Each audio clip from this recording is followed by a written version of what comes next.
Top quality और consistent performance के लिए सिर्फ सिल्वर पंप्स। टॉप क्वालिटी और कंसिस्टेंट परफॉर्मेंस के लिए सिर्फ सिल्वर पंप्स, नाम याद रखना। पीओपी मूर्तीवरील बंदी यावेळेस हटवली आणि पीओपीचा बाजार जो आहे तो आता उघडा झालेला आहे। मार्केटमध्ये मोठ्या प्रमाणात पीओपीच्या मूर्त्या आलेल्या आहे। मात्र ज्याप्रमाणे पारंपरिक मूर्तिकार मातीच्या मूर्त्या बनवत होते त्यांच्यावर मात्र कुठेतरी पीओपीची मूर्ती आकर्षक आणि सुंदर असते, त्यातच स्वस्तात मिळते, त्यामुळे त्याच्याकडे जे आहे ते ग्राहक वळण्याची शक्यता आहे। त्यामुळे जे पारंपरिक मूर्तिकार आहेत त्यांना काहीशी चिंता असल्याचं चित्र पाहायला मिळते आहे। आपण त्यांच्याकडून जाणून घेण्याचा प्रयत्न करूया की त्यांना याविषयी काय वाटते आणि पीओपीबद्दल त्यांचे काय विचार। भाऊ, काय सांगाल, तुम्ही वंशपरंपरागत मूर्तिकार आहात, मूर्त्या बनवता, मातीच्या मूर्ती, यावर्षी पीओपीच्या पण बाजारात आलेल्या आहे, काही फरक पडणार तुम्हाला? हो, यावर्षी नक्कीच फरक पडणार, कारण याआधी 2017मध्ये कोर्टाने जो आदेश दिला होता की पीओपीवर बंदी म्हणून, पण आज आपल्या सरकारच्या माध्यमातून पीओपी सुरू करण्यात आलेली आहे आणि हे आता अचानकपणे त्यांनी जे सुरू केलेली आहे।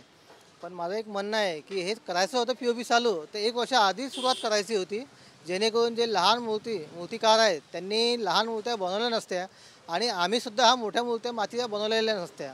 आज जे आमचे मोठ्या ऑर्डर्सचे आहे काही त्यातले कॅन्सलेशन होण्याची शक्यता आहे, कारण ते आज 5 ते 7 ते 8 फुटापर्यंत मूर्त्या पीओपीच्या इथे नागपुरात आलेल्या आहे मार्केटला आणि आमच्याकडे बघतात आणि त्या मूर्त्या बघतात तिकडे। म्हणजे त्यांना असं वाटतं की आपण महाग मूर्ती घेतली आहे आणि आता अर्ध्यापेक्षा कमी भावात त्याच मूर्ती मार्केटमध्ये मिळून आल्या, तर नक्कीच आम्हाला हिचं नुकसान होणारच आहे। तुमचं वंशपरंपरागत हा व्यवसाय जो आहे मूर्ती बनवण्याचा, मातीपासून मूर्ती बनवता, याला कुठे तडा जाऊ शकतो? हो, नक्कीच। आता आमची ते 4 पिढी झाली मातीचा कामापासून, भोसलेखाली आम्ही एक मूर्तिकार आहे। पण आता हे कसं अचानकपणे सरकारने जे सुरू करून दिलं आता पीओपीचं, आणि आता तर मला असं वाटते काही मूर्त्या आमच्यासुद्धा राहण्याची शक्यता आहे आणि कॅन्सल होण्याची शक्यता आहे आणि हे नुकसान भरपाई कोण करणार याच्यासुद्धा सरकारने विचार करायला हवा होता। आणि दोन्ही पीओपीवाल्यांची आणि मातीच्या मूर्तिकारांची बाजू न मांडता त्यांनी स्वतः निर्णय घेतला आणि याचा नक्कीच आम्हाला मूर्तिकारांना फटका पडणार आहे।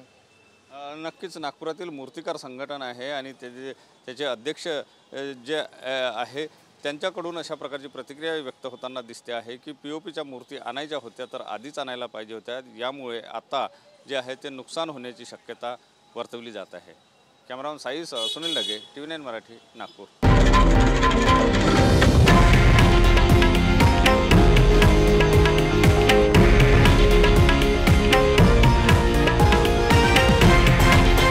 हे आहे देशातील नंबर 1 न्यूज नेटवर्क आणि आपण पाहत आहात TV9 मराठी, एकमेव।